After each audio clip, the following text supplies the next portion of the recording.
The way you handle money was decided before you turned 7, before you had a bank account, before you earned a single dollar, before you could even do long division. By the time you were 7 years old, the blueprint was already written, and you have been following it unconsciously ever since. That is not a metaphor. That is what the research actually found. And once you understand what got written into you back then, you will finally understand why willpower, budgets, and bigger paychecks have never been able to fix it. Let me give you the finding first, because it is genuinely unsettling. Researchers at Cambridge reviewed the evidence on how children develop their relationship with money, and what they concluded was this: the cognitive foundations of your later financial behavior, things like self-control, the ability to delay gratification, the capacity to apply rules about money, are typically in place by around age 7. By the time anyone gets around to teaching you anything formal about money in school, the underlying architecture is already built. The classes come years too late. The house was already standing, and it goes deeper than skills. Financial psychologists Brad and Ted Klontz studied hundreds of adults and found something they called money scripts. These are unconscious beliefs about money, formed in childhood, absorbed from the family you grew up in, and passed down like an heirloom nobody asked for. You did not choose them.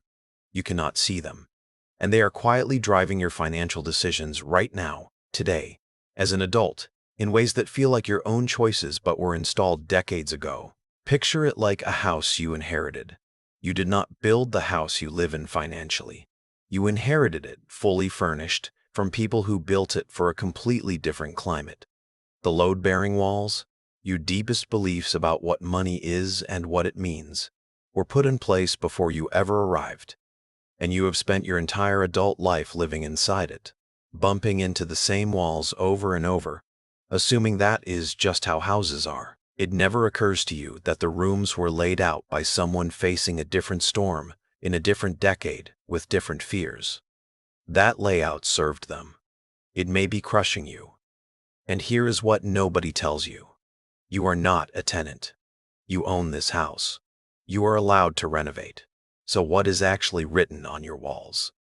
The researchers found 4 main scripts, and you will probably recognize yourself in one of them almost immediately. The first is money avoidance. This is the belief, absorbed early, that money is somehow bad, that rich people are greedy, that wanting money makes you a worse person, that you do not really deserve it. If you grew up hearing that money corrupts, or that people with wealth got it by taking advantage of others, you may carry this script and it will quietly sabotage you your whole life. Because you cannot build something you unconsciously believe is dirty, people with this script give money away too easily, avoid looking at their accounts, and feel a strange guilt whenever they start to do well. They are not bad with money. They are obeying a wall someone else built. The second is money worship.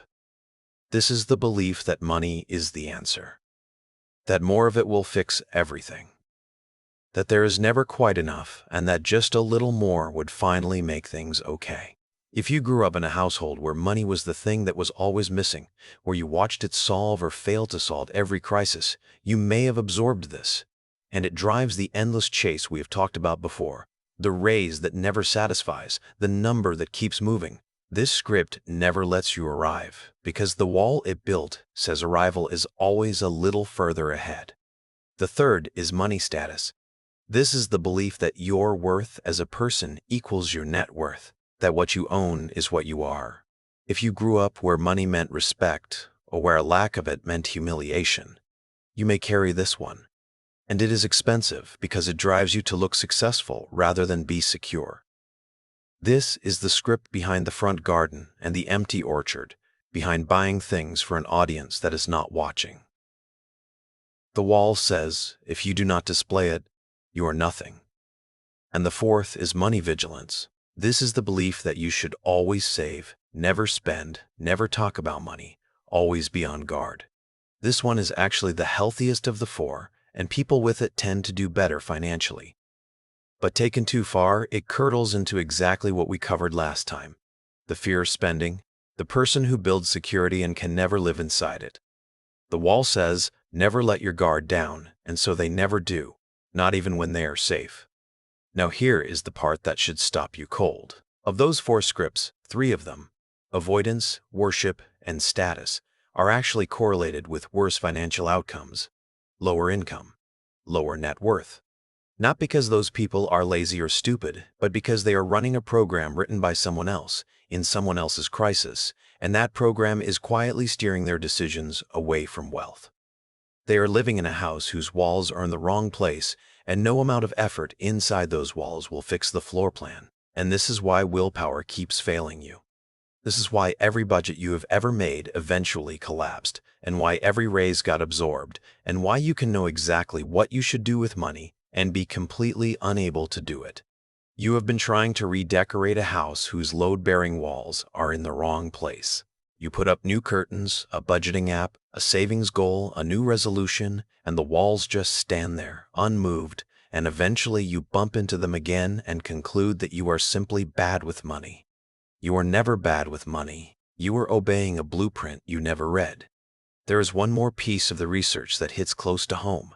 The studies found that parental silence around money predicts worse financial behavior in adult children.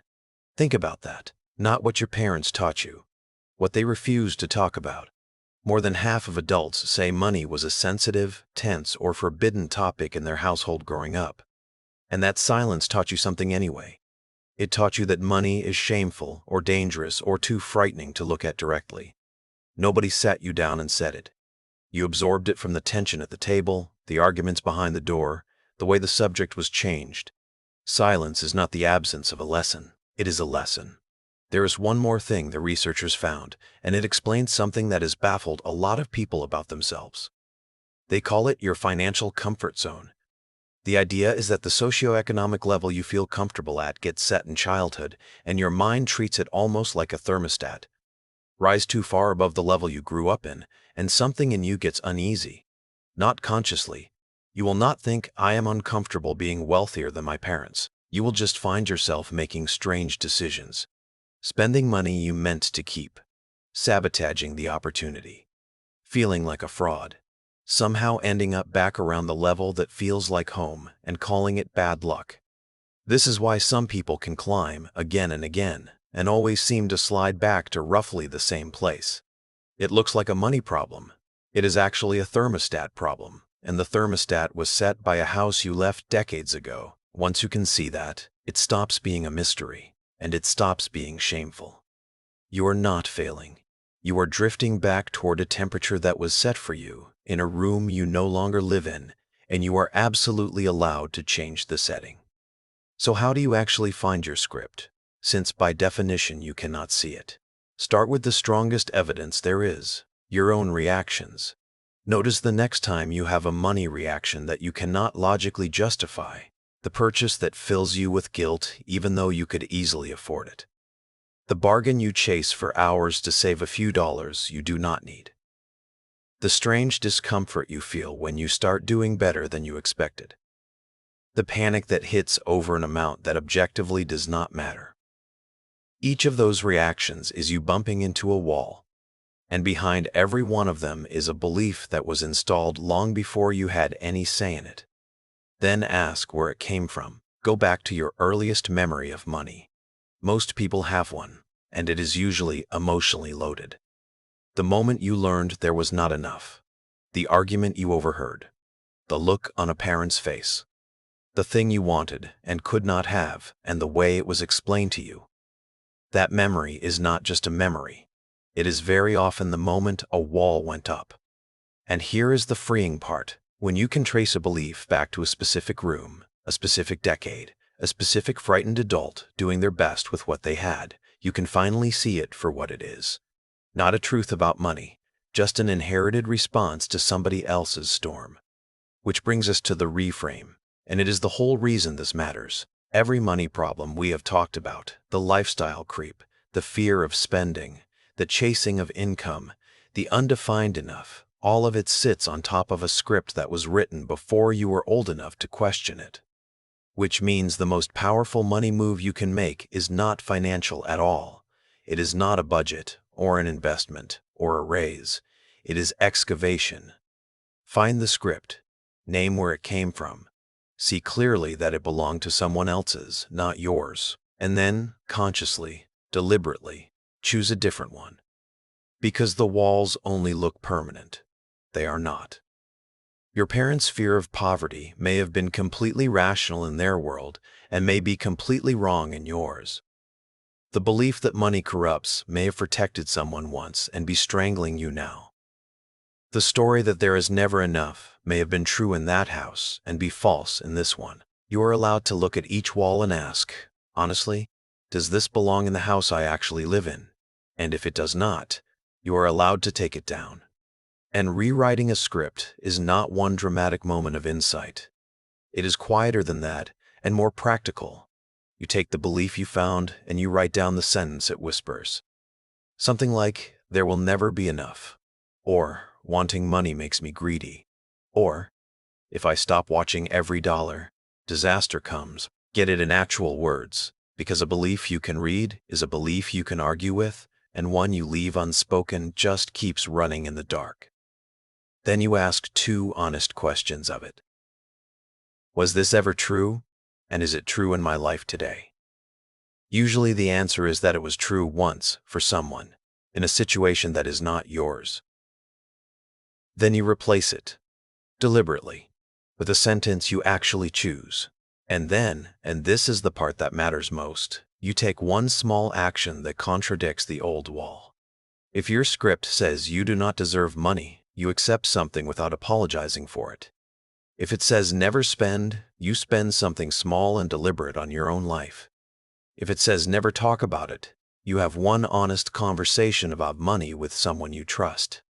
The action is what makes it real, because beliefs do not change by being understood. They change by being disproved in small, repeated, undeniable ways until the wall you thought was load-bearing turns out to be plasterboard and the whole room opens up. So this is the last thing I want you to sit with.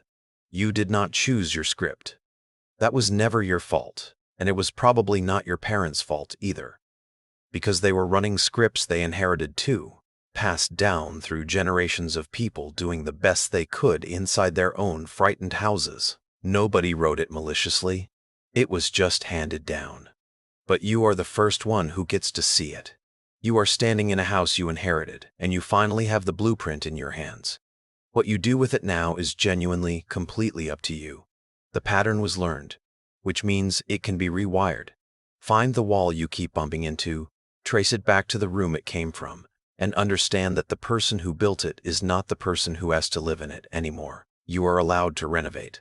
And if the beliefs run deep enough that they genuinely run your life, there is no shame in talking it through with someone, because a script that took decades to write does not always come apart alone. Next time, I want to show you why the smartest people are often the worst with money, and what that says about everything you think intelligence protects you from.